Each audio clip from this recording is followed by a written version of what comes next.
Welcome to the Alain Guillot podcast, a podcast about life, leadership, and money matters. Our guest today is Ada Ferrer. Ada is a professor of history, Latin American, and Caribbean studies at the New York University, where she has been teaching for 26 years since 1995. She's the author of 3 books, and today we will speak about her latest book, Cuba, an American Story. Ada, thank you so much for joining us today. Oh, thanks. Thank you for having me.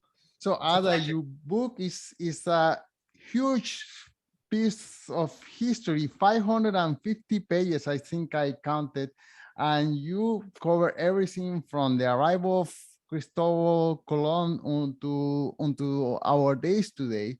And in such a big period, you managed to make yourself present. So I wonder if we could start with that.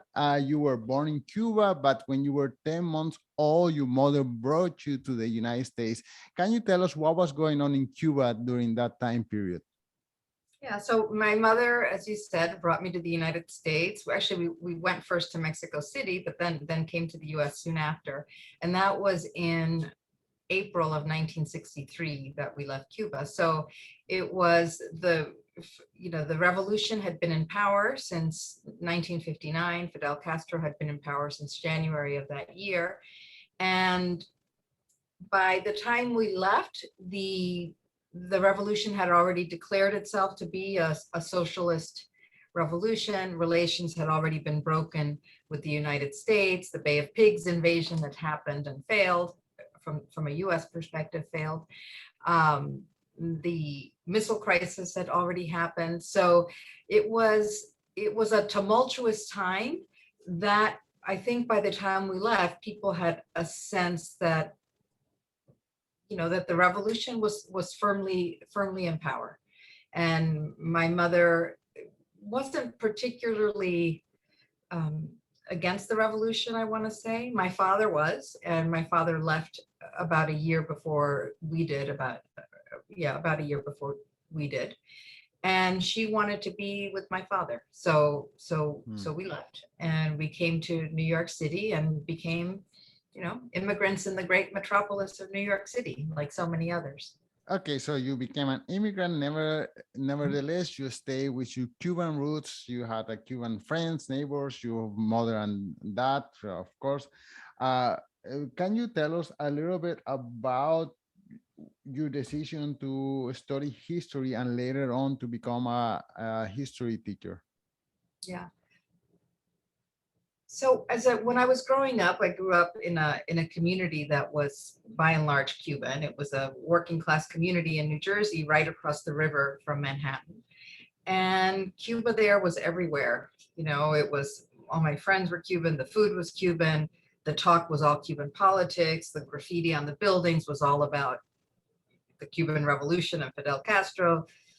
The priest's sermons every Sunday were about, he always called for the release of political prisoners in Cuba. So it felt like something that was always present. So it was always there. If you had asked me then, I would have never thought that I would become a historian focused on Cuba, because part of me as a child, as a teenager, you're rebelling. It's almost like, I would tell my mother all the time, we're not in Cuba anymore. You can't make me do this, right? But here I am studying Cuba. I've been there probably 30 times. I've spent a lot of time there. And I think what happened was that, well, several things. There was always a part of me that wanted to understand it. I think when I was there, it hurt me in some way that I had been born in a place that I couldn't remember and that I didn't know. And so I always wanted to go. So I had that in my mind. So that was one thing, this nostalgia or interest or fascination with a place that I knew meant so much to me, but I didn't know personally. The other thing was that there was so much that didn't make sense to me. I thought about everything I read about the Cuban Revolution was about a revolution for the working class, for the poor, et cetera, et cetera. I grew up in a community that was predominantly working class. Hardly anyone had gone to college. And yet they were so vehemently anti-Castro, right? So all the poor people that I knew all around me really challenged and questioned and derided the Cuban Revolution. Then I went to kind of elite American university, and then I met all these, you know, very well-off, upper middle class students, mostly white, who had all these wonderful visions of the Cuban Revolution, but they were all very wealthy and privileged. So to me, they were just things that didn't make sense, and I wanted to understand for myself. And I feel like my whole relationship with Cuban history, I started going, the first time was in summer of 1990. And ever since then, I feel like part of my attraction to history and to Cuban history is to see it in a way that's more about the people and less about these abstract categories and less about political postures, and just to understand things that don't always make sense. You know, people don't always act in ways that follow the assumptions of someone, you know, in suburban New York or what have you.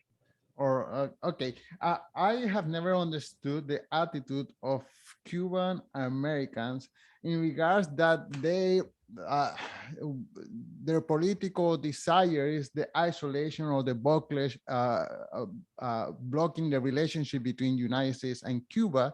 And from my perspective, I think that if you wanted to end a regime of communism, cooperation and showing that, you know, there is all these benefits, if you transition to a different political system, would have been more successful. But of course, I'm just someone for seeing from the outside. I'm sure I'm missing many things. Can you, from your perspective, tell us about the political view of Cuban Americans towards the relationship with Cuba? Yeah, well, Cuban Americans in general, I think, are much more diverse Mm. than people give them, than Americans sometimes assume, or not just Americans, you know, Europeans, Latin Americans, and others assume. And I mean, Cubans have been in the US since the 19th century, but thinking about the Cuban Americans since the revolution of 1959, they really came in waves. So the first wave was very elite, right? They mostly very elite, you know, nothing is ever 100%, but mostly very elite. They lost property to the Cuban Revolution and to the new Cuban government, and they came to the US. That was the first wave. Then there was a second wave that was still predominantly white, predominantly professional classes, middle classes. A lot of them were small merchants, like store owners, restaurant owners, because the Cuban government confiscated small businesses in the late 60s and early 70s. So a lot of them came in that wave. But then later waves were much more working class, poor, less white than the first wave. So that you had Mariel in 1980, in which 125,000 people came, mostly young, not only, but more young men, many more Afro-Cubans. But the largest wave, the largest sector of the Cuban community in Miami right now is people who have come to the US after 1995. So it's really remarkable in a way. I think people think Cuban American and they think of the Cuban American old guard, that, you know, the elite that lost property and wants to go back to reclaim their farms and their estates and so on. A lot of those people are gone. Of course, you know, some of their children may want to do that, but in general, I think people overlook how recent the Cuban migration is as well. And those people who have come after 1995, they were educated under the revolution, right? They're, in many ways, they're products of the revolution. That was their world. They didn't know a Cuba before 1959. But they are vehemently anti-Castro, and they voted for Trump in the election. And but I also think that in some ways they can be moved So when Obama opened things up to Cuba beginning in 2014 through the end of his presidency in 2016, a majority of Cuban Americans supported the opening. So it's a sector that can be movable, but right now they went with Trump and they're sticking to that line. They left Cuba and they don't want rapprochement. They want it to end. They want Yeah. the regime to end. Right. Yeah. Okay. And wow, there's so much to cover. I don't even, and we already been speaking for a little bit, but let's talk about the present a little bit. So now we have Biden, and we don't even know what's his approach to Cuba. We have the Cuban protests that happened not too Yeah. long ago. And I guess a lot of people were surprised by Biden's inaction. I don't know if there's something going on behind the scenes that is not evident to us regular citizens. But can you tell us what's the situation right now from your perspective? Well, Biden during the campaign had said he was going to reverse some of Trump's policies, but then he didn't get to it. There was a lot on his plate, COVID and the attempted coup uh, but then when the protests happened, all of a sudden he had to pay attention. And he made it clear that he wasn't going to reverse the embargo. I don't think he ever supported reversing the embargo, but people had expected him, for example, to let families send remittances to family and things like that. So when the protests happened, the administration expressed support for the Cuban people. They stressed the need for helping Cubans have greater access to the internet, though it's unclear how that could happen. He also talked about possibly restarting remittances, and apparently he said he was going to appoint a group to study that, but it's been over 30 days and they haven't issued any public statements on it. He has met with Cuban Americans and in the White House a couple of times, and we'll see. He did this, I believe, this week. No, so it would have been late last week or over the weekend. They did announce that they were going to start looking at steps to reopen the U.S. embassy in Cuba, because it's not staffed right now, but they're looking into reopening it. Okay, when people think of Cuba and the Cuban Revolution, there is a linkage or is equal Fidel Castro, but Fidel Castro is not there anymore. His brother was not as charismatic or as persuasive as Fidel Castro. So, I mean, people were seduced by his rhetoric. I wonder now that they have a less appealing leader, what will be the future of the Cuban people? Yeah, that's a really hard question to answer. And and historians are really they're good at understanding the past. They're not so good at predicting the future. I would say that already what we've seen with the protests is that at least Cubans, at least the Cubans who protested, really signaled or really pinpointed the newish president, Miguel Diaz-Canel, for criticism. So they cursed him, they said, I'm not going to repeat it because I don't know what the rules are for bad words on podcasts, but they called him all kinds of names during the protest that some of the chants were directed specifically at him. And Cubans have also questioned the way he's kind of led the economy since he took power. He's made decisions they don't agree with. When he unified the monetary currency in a moment that was probably the worst moment to do that, and that caused all kinds of dislocation and skyrocketing inflation in the 500% realm, that kind of thing.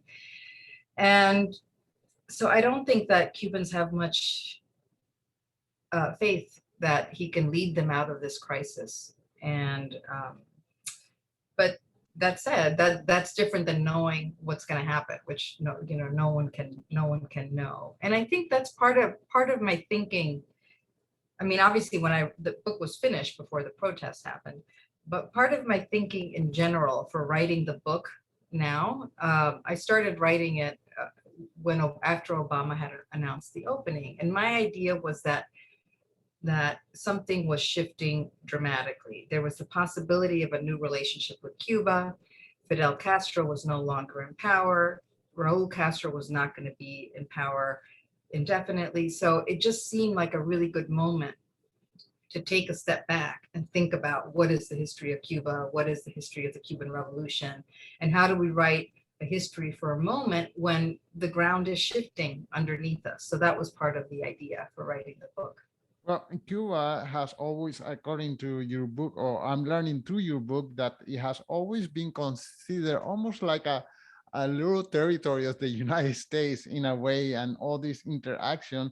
And I wonder, just to go into the topic of the book, there is a chapter, or there is chapter in Cuban history, which is the Spanish-American War, and that the United States sees it as a gift to the Cuban people, while some Cubans see it as a theft.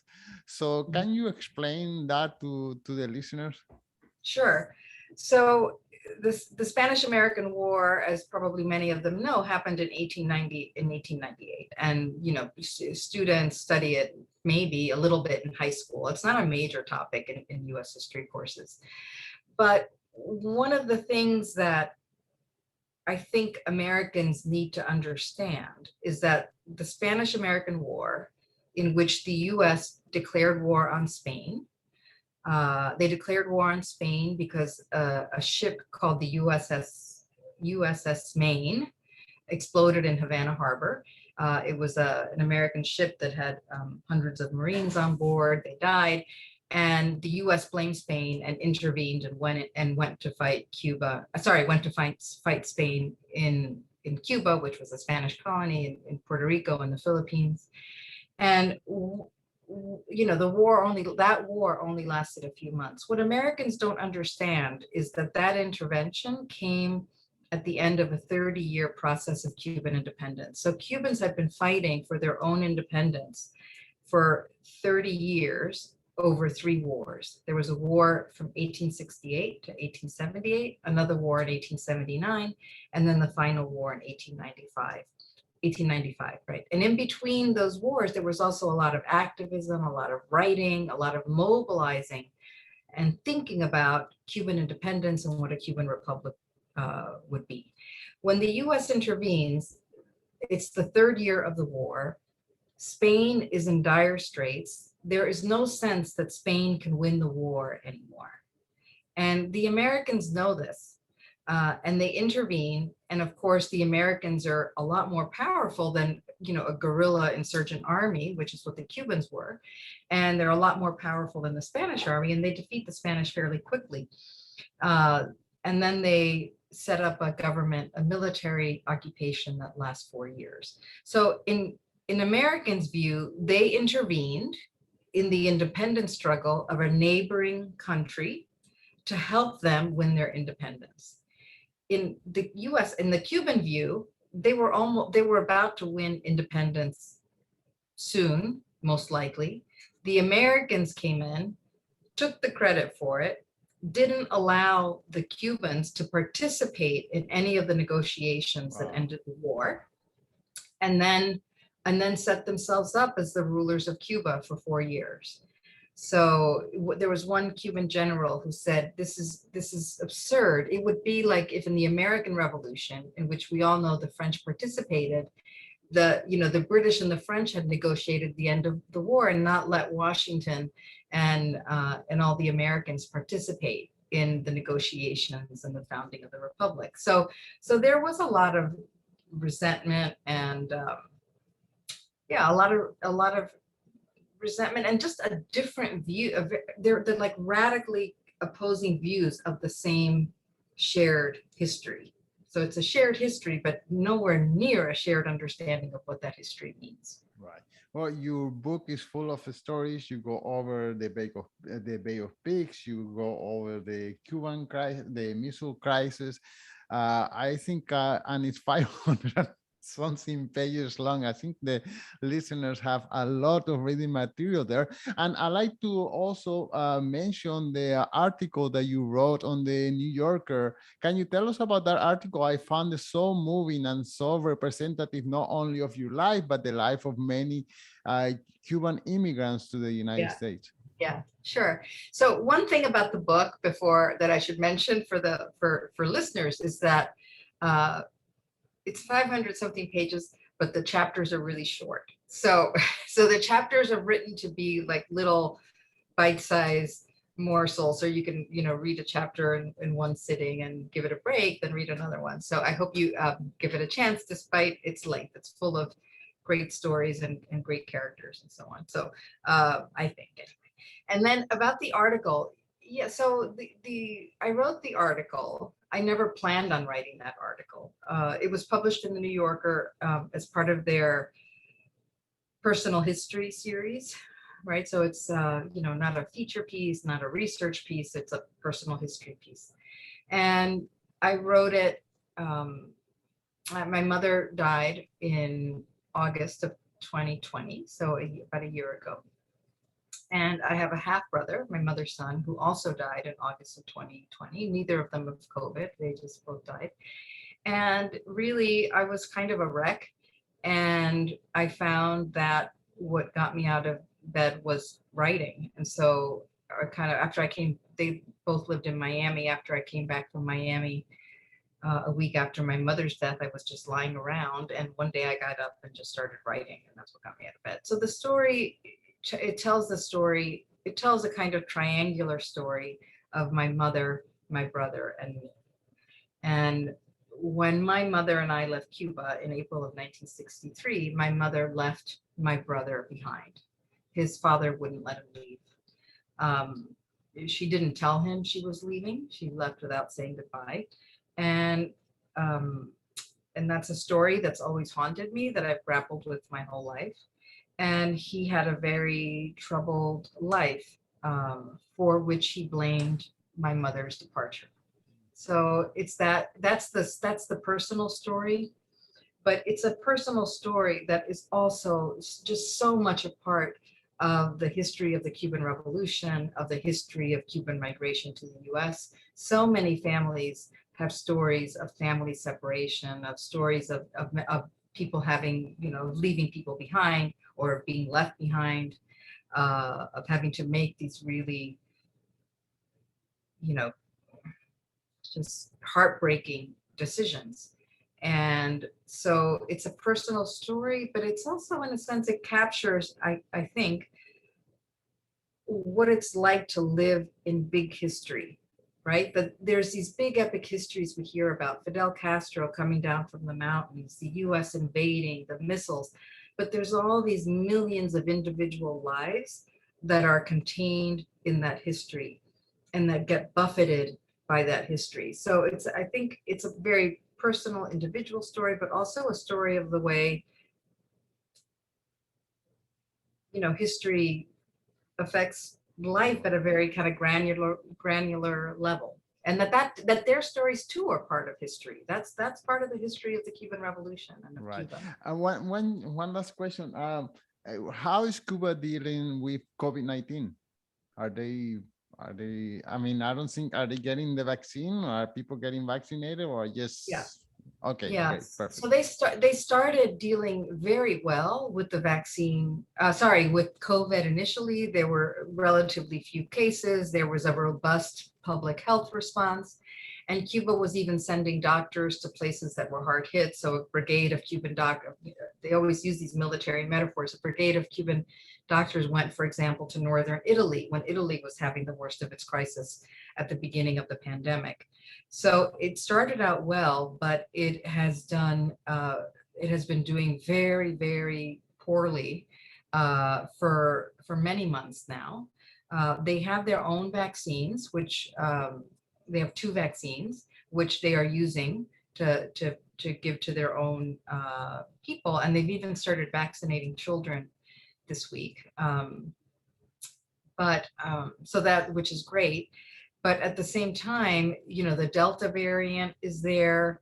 people can't really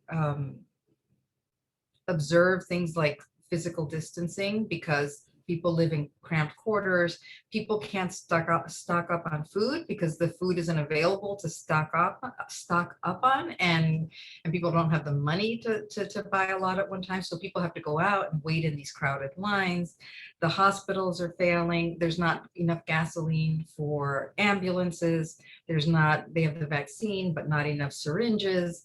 So it is a world hotspot. I meant to look this morning to see what its ranking was. There wasn't, it was in the top 5 Right. a couple of weeks ago in terms of recent spread. So Well, it's not great at all. I would like to recommend your book to my audience. It really reads well. It's just like a perfect book to go to a coffee shop and spend an hour drinking a cafecito cubano. See, And and can you get also, those in Montreal? yes, of Yeah, course, that's good. and That's good. Cuban cigars as well. Well, But yeah. and of course, whenever the relationship with United States and Cuba normalize again, Cuba is a beautiful place to visit. Ada, can you tell us one more time the title of your book and where can the listeners follow the work that you do?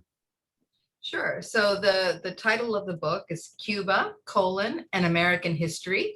And it was published today by Scribner. So you can find it online at all the usual spots or at your local independent bookstore. And you can follow my work in one of 2 places. I have a website, adaferrer.net, ADAFERRER.net, and also on the NYU History Department website. So I have a there. And they can follow you on Twitter as well. Oh, yes, and I forgot. Yes, you can follow me on Twitter. So there, it's a different name, but it's at Adita, ADITA Ferrer.